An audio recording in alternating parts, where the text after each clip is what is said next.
Hello everyone, welcome to all of you in learn IAS. तो आज हम next question discuss करेंगे जो structure, organisation and functioning of the executive इस syllabus के टॉपिक से रिलेटेड है। क्वेश्चन कह रहा है कि the attorney general is the chief legal adviser and lawyer of the government of India discuss. मतलब अटॉर्नी जनरल जो होता है वो एक चीफ लीगल एडवाइजर और लॉयर होता है गवर्नमेंट ऑफ इंडिया का। मतलब क्वेश्चन सीधे सीधे कह रहा है कि what are the duties of the attorney general of India with respect to government of India, और इसकी वजह से ही उनको लॉयर कहा जाता है। तो सबसे पहले इंट्रोडक्शन में आएंगे। इंट्रोडक्शन तो जो है वो आर्टिकल से ही स्टार्ट होगा।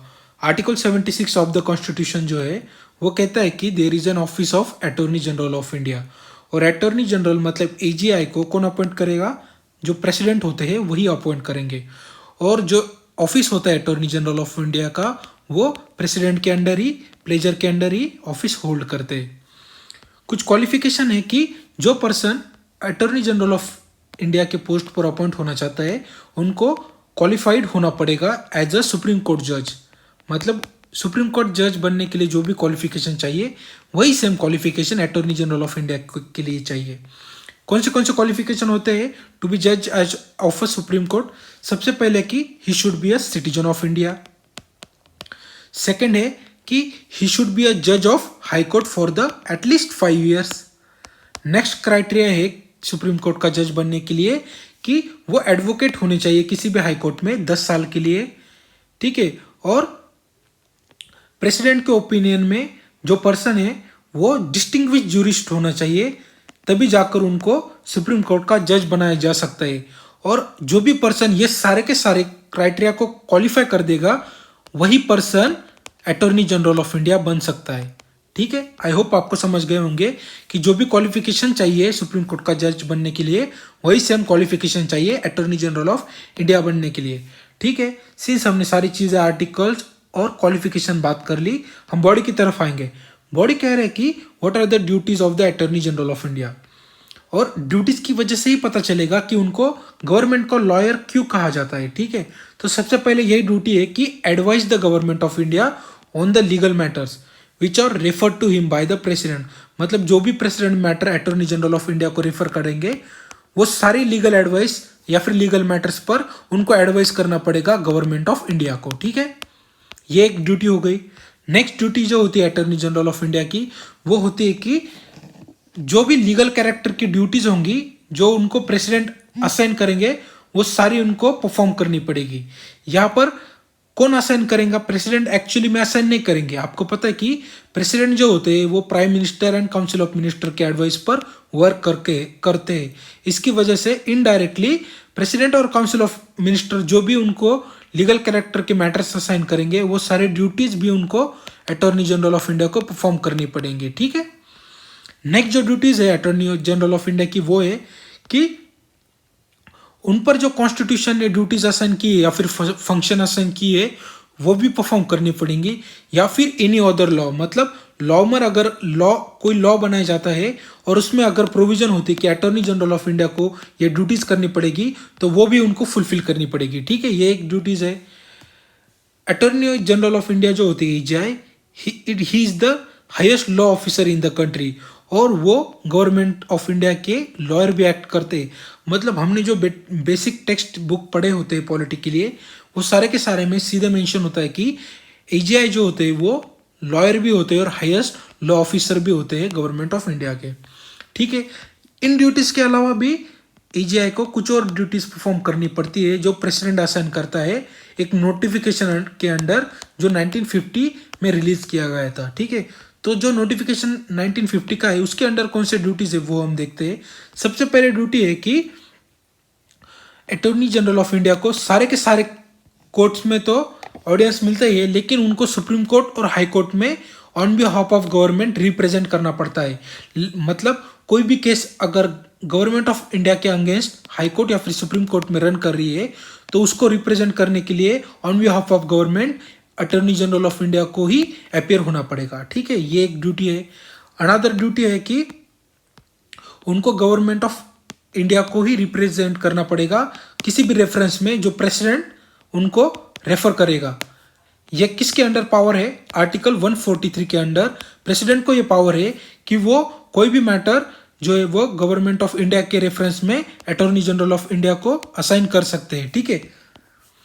Another one duty under the notification of 1950 ये है कि अटॉर्नी जनरल ऑफ इंडिया को राइट मिलता है कि वो देश के किसी भी कोर्ट में अपीयर हो सकते हैं और वो वहां पर जो हियरिंग हो रही है वो सुन सकते हैं। और इसके अलावा भी अटॉर्नी जनरल ऑफ इंडिया को है वो सारे के सारे इम्यूनिटीज और प्रिविलेजेस दोनों मिलते हैं जो कि एक मेंबर ऑफ पार्लियामेंट को मिलते हैं। तो हम मेंबर ऑफ पार्लियामेंट के एक दो इम्यूनिटीज डिस्कस कर लेते हैं ताकि आपको पता चल जाएगा कि अटॉर्नी जनरल ऑफ इंडिया को कौन से इम्यूनिटीज मिलती है। मेंबर ऑफ पार्लियामेंट को इम्यूनिटीज मिलती है जैसे कि उनको फ्रीडम मिलता है कि वो पार्लियामेंट में कुछ भी स्पीच दे सकते हैं या फिर कह सकते हैं, उसके लिए किसी भी एमपी को अरेस्ट नहीं किया जाएगा, ठीक है। और सिमिलर पावर इम्यूनिटीज किसको मिलती है? अटॉर्नी जनरल ऑफ इंडिया को। सिमिलरली जो एमपीज होते हैं उनको फ्रीडम फ्रॉम अरेस्ट भी मिलता है, सिमिलरली वैसे ही अटॉर्नी जनरल ऑफ इंडिया को मिलेगा। तो ये हमने सारे ड्यूटीज देख लिए मेंबर ऑफ पार्लियामेंट्स के, प्रिविलेज और इम्यूनिटीज, और वही सिमिलर टू सिमिलर किसको अवेलेबल होती है? अटॉर्नी जनरल ऑफ इंडिया को भी अवेलेबल होती है, ठीक है। लेकिन इन सब के बावजूद भी अटॉर्नी जनरल ऑफ के जो हमने ड्यूटीज देखी, इन सब के बावजूद भी उन पर कुछ लिमिटेशंस कॉन्स्टिट्यूशन ने डाल रखे, तो वो हम एक पैरा के अंदर बता देंगे अपने आंसर में। सबसे पहले कि एजीआई जो होते हैं उनको लॉयर कहा जाता है, लेकिन इसके बावजूद भी वो फुल टाइम काउंसिल नहीं होते गवर्नमेंट में, मतलब उनको गवर्नमेंट सर्वेंट नहीं कहा जा सकता। ऐसा क्यों है? क्योंकि जो अटॉर्नी जनरल ऑफ इंडिया होते हैं वो अपनी प्राइवेट प्रैक्टिस भी कर सकते हैं, उन पर कोई भी प्रोहिबिशन नहीं है कि वो प्राइवेट लीगल प्रैक्टिस नहीं कर सकते, ठीक है। ये एक लिमिटेशन है उन पर, इसलिए उनको गवर्नमेंट सर्वेंट नहीं कहा जा सकता। अनदर है कि वो जो प्राइवेट प्रैक्टिस करेंगे या फिर कोई भी प्रैक्टिस करेंगे अटॉर्नी जनरल ऑफ इंडिया, लेकिन वो गवर्नमेंट ऑफ इंडिया के अगेंस्ट ब्रीफ नहीं ले सकते या फिर गवर्नमेंट ऑफ इंडिया के अगेंस्ट रिप्रेजेंट नहीं कर सकते अपने केस में, ठीक है। ये एक लिमिटेशन है। अनदर लिमिटेशन ये है कि अटॉर्नी जनरल ऑफ इंडिया जो है वो किसी भी एक्यूज पर्सन को क्रिमिनल केसेस में डिफेंड नहीं कर सकते गवर्नमेंट ऑफ इंडिया के परमिशन के अगेंस्ट। मतलब आपको समझाता हूं कि कोई भी XYZ पर्सन है और उन्होंने कोई क्रिमिनल क्राइम किया है और वो अक्यूज हो चुके हैं, तो इस केस में वो जो है अटॉर्नी जनरल ऑफ इंडिया उनको डिफेंड नहीं कर सकते, गवर्नमेंट ऑफ इंडिया की परमिशन उनको लेनी पड़ेगी। उसके बावजूद भी किसी भी क्रिमिनल पर्सन को वो एक्यूज को वो डिफेंड कर सकते हैं केस में, ठीक है। तो ये सारे हमने लिमिटेशंस देख लिए, हमने उनकी ड्यूटीज बता दी और हमने उनके एक दो लिमिटेशंस भी अपने आंसर में बता दिए। इसके एंड में हम कंक्लूजन की ओर तरफ चलेंगे। कंक्लूजन कहता है कि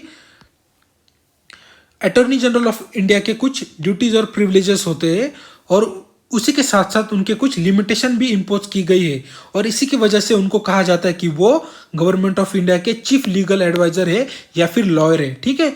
तो हमने जो आंसर क्वेश्चन में पूछा गया था क्रक्स, वही अपने आंसर में बता दिया, ठीक है, अपने कंक्लूजन में बता दिया।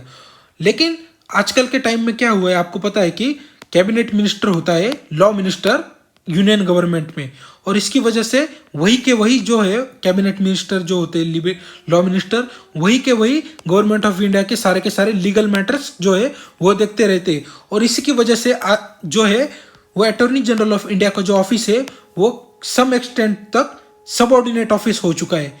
किसके लिए सबऑर्डिनेट? मतलब जो यूनियन जो कैबिनेट होते हैं सेपरेट लॉ मिनिस्टर, वही सारे ड्यूटीज असाइन करते हैं या फिर कंप्लीट करते हैं लीगल मैटर्स के। इसकी वजह से ही attorney general of India to some extent is a subordinate office to this law minister, ठीक है। आई होप आपको सारे के सारा डिस्कशन क्लियर हो गया होगा। तो ये था आज का डिस्कशन में।